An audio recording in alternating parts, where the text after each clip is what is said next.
नमस्कार विद्यार्थी मित्रांनो, आज आपण राज्य म्हणजे काय आणि राज्याचे मूलभूत घटक किंवा राज्य ज्या घटकांशिवाय अस्तित्वातच येत नाही असे त्याचे घटक आज आपण पाहणार आहोत. तर अरिस्टॉटल म्हणतो, मनुष्य हा राजकीय प्राणी आहे. माणूस हा समूह करून राहणारा सुद्धा प्राणी आहे, म्हणजेच तो समाजशील प्राणी आहे. समूह जीवनात सुरक्षितता व सुव्यवस्था राखण्यासाठी एखाद्या सत्तेची गरज असते आणि ही गरज राज्यसंस्था पूर्ण करते. अति प्राचीन काळी माणसाची रानटी व भटकी अवस्था संपुष्टात येऊन जेव्हा स्थिर समूह जीवनाला सुरुवात झाली तेव्हा राज्यसंस्थेचा उदय झाला. कारण राज्याशिवाय आपण सुव्यवस्थित व सुसंघटित मानवी समाजाची कल्पना करू शकत नाही. म्हणजेच जगामध्ये जिथे जिथे मानवी समूहाचे अस्तित्व आहे तिथे तिथे राज्यसंस्थेचे अस्तित्व आपल्याला दिसते. म्हणूनच अरिस्टॉटल म्हणतो, परिपूर्ण व स्वयंपूर्ण जीवनासाठी म्हणजेच सुखी आणि सन्माननीय जीवनासाठी निर्माण झालेला कुटुंब आणि गावे यांचा संघ म्हणजे राज्य होय. तर ब्लंटली म्हणतो, निश्चित भूप्रदेशावर राजकीयदृष्ट्या संघटित झालेला लोकसमूह म्हणजे राज्य होय. तर अमेरिकेचे अध्यक्ष वुड्रो विल्सन म्हणतात, निश्चित भूप्रदेशावर कायदेशीर कारभारासाठी संघटित झालेला लोकसमूह म्हणजे राज्य होय. तर प्राध्यापक गेटेलच्या मते, निश्चित भूप्रदेशावर कायम वस्ती करून राहणारा, बाह्य नियंत्रणापासून कायदेशीररित्या स्वतंत्र असणारा, आपल्या अधिकार क्षेत्रातील सर्व व्यक्ती व गट यांच्यासाठी कायदा करून ते अंमलात आणणारी सुसंघटित शासनसंस्था असणारा लोकसमूह म्हणजे राज्य होय. तर वरील व्याख्यावरून काय गोष्टी आपल्याला लक्षात येतात? तर एक म्हणजे राज्य निर्माण होण्यासाठी निश्चित भूप्रदेश आवश्यक असतो. त्या भूप्रदेशावर कायम वस्ती करून राहणारा लोकसमूह पाहिजे. त्या लोकसमूहाची सामूहिक इच्छा ज्याद्वारे व्यक्त होते आणि अंमलात आणली जाते अशी सर्वोच्च सत्ता असली पाहिजे आणि तो लोकसमूह बाह्य नियंत्रणापासून मुक्त असला पाहिजे. तरच नंतर राज्याची निर्मिती जी आहे ही राज्याची निर्मिती होऊ शकते. आता आपण पाहणार आहोत राज्याचे मूलभूत घटक, ज्याशिवाय राज्य निर्माणच होऊ शकत नाही. त्यामधला पहिला घटक आहे तो म्हणजे लोकसंख्या. कोणत्याही राज्याची कल्पना ही व्यक्तीशिवाय करता येत नाही. म्हणजेच राज्यामध्ये लोकसंख्या किती असावी हा प्रश्न निर्माण होतो. ग्रीक विचारवंत प्लेटोने 5040 ही राज्याची योग्य लोकसंख्या असावी असे म्हणले आहे. तर रुसो म्हणतो की 10,000 असावी.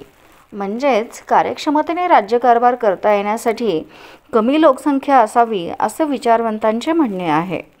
राज्यामध्ये दोन प्रकारचे लोक वास्तव्य करतात. एक म्हणजे नागरिक आणि दुसरे म्हणजे परकीय नागरिक. यांना राज्याचे सदस्यत्व असणे सक्तीचे असते. परकीय व्यक्तींना फक्त नागरी अधिकार प्राप्त होतात, राजकीय अधिकार प्राप्त होत नाहीत. प्राचीन राज्याची लोकसंख्या लहान होती. त्याचे कारण म्हणजे दळणवळणाची अपुरी साधने, अप्रगत समाज व लोकसंख्या वाढीचा दरही कमी होता. पण आधुनिक युगात राज्य लोकसंख्येने लहान मोठी असलेली दिसून येतात. मोठी लोकसंख्या असणारी राज्य म्हणजे चीन, भारत. तर कमी लोकसंख्या असणारी राज्य म्हणजे इस्रायल, पनामा, सिलोन, नेपाळ. लोकसंख्येबाबत निश्चित नियम नाही, पण राज्याची लोकसंख्या जास्त असल्यास राज्याला अनेक समस्यांना सामोरे जावे लागते. उदाहरणार्थ अंतर्गत शांतता आणि नियंत्रण प्रस्थापित करणे राज्याला कठीण जाते. तर कमी लोकसंख्या असलेल्या राज्याला संरक्षणाचा प्रश्न भेडसावत असतो. राज्यात लोकसंख्या किती आहे यापेक्षा कोणत्या दर्जाचे, गुणाचे लोक आहेत हे महत्त्वाचे आहे. कार्यक्षम, उद्योगी, कर्तव्यदक्ष, हुशार, देशाभिमानी जनता राज्यात असणे आवश्यक आहे. राज्यात देशद्रोही, भित्रे, आळशी, स्वार्थी, भ्रष्टाचारी, दुर्बल किंवा भेकड असे लोक असतील तर राज्याचे अस्तित्व धोक्यात येते. त्यानंतरचा दुसरा घटक आहे तो म्हणजे भूप्रदेश. लोकसंख्येप्रमाणेच भूप्रदेश असल्याशिवाय राज्याची निर्मिती होऊ शकत नाही. म्हणजेच जेव्हा समुदाय एका विशिष्ट भूप्रदेशावर राहतो तेव्हाच खऱ्या अर्थाने राज्याची निर्मिती होते, कारण भटक्या टोळ्या राज्याची निर्मिती करू शकत नाहीत. उदाहरणार्थ, ज्यू लोक 1947पर्यंत पूर्ण जगभर विखुरलेले होते, पण त्यांना पॅलेस्टाईनचा भूप्रदेश मिळाला आणि ज्यू लोकांचे इस्रायल हे राज्य निर्माण झाले. राज्य अस्तित्वात येण्यासाठी भूप्रदेश किती असावा हा प्रश्न आता निर्माण होतो, कारण आज जगात क्षेत्रफळाने लहान असलेली अनेक राज्य आहेत. उदाहरणच पाहायचं म्हटलं तर नेपाळ, पोलंड, मॉरिशस, तर काही राज्य मात्र आकाराने खूप मोठी आहेत. भारत, चीन, अमेरिका, ऑस्ट्रेलिया. म्हणूनच भूप्रदेश किती असावा याबाबत नियम नाही.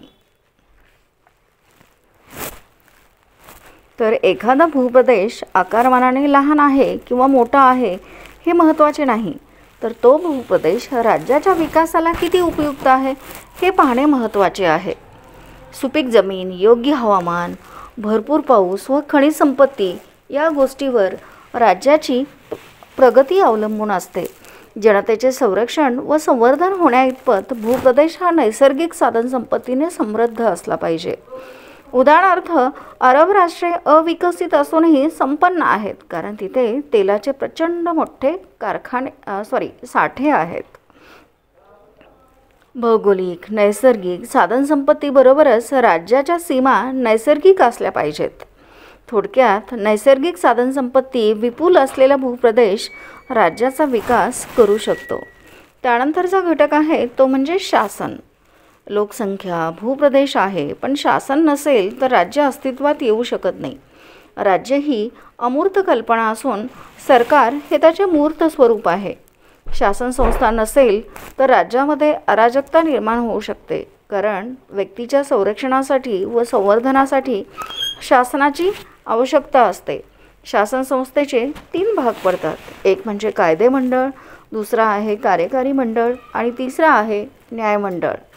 कायदे मंडळ हे कायदे निर्माण करण्याचे कार्य करते, तर कार्यकारी मंडळ त्या कायद्याची अंमलबजावणी करण्याचे कार्य करते आणि न्यायमंडळ हे कायद्याचा अर्थ लावून न्यायदानाचे कार्य करते.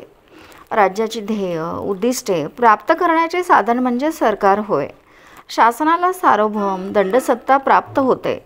राज्याच्या नियमाचे जर कोणी उल्लंघन केले तर सरकार शिक्षा करू शकते. म्हणजेच राज्याच्या सार्वभौम सत्तेचा प्रत्यक्षात वापर करणारी यंत्रणा म्हणजे काय, तर शासन संस्था होय. तर राज्याचे स्वरूप सर्वत्र सारखेच असते असे नाही, पण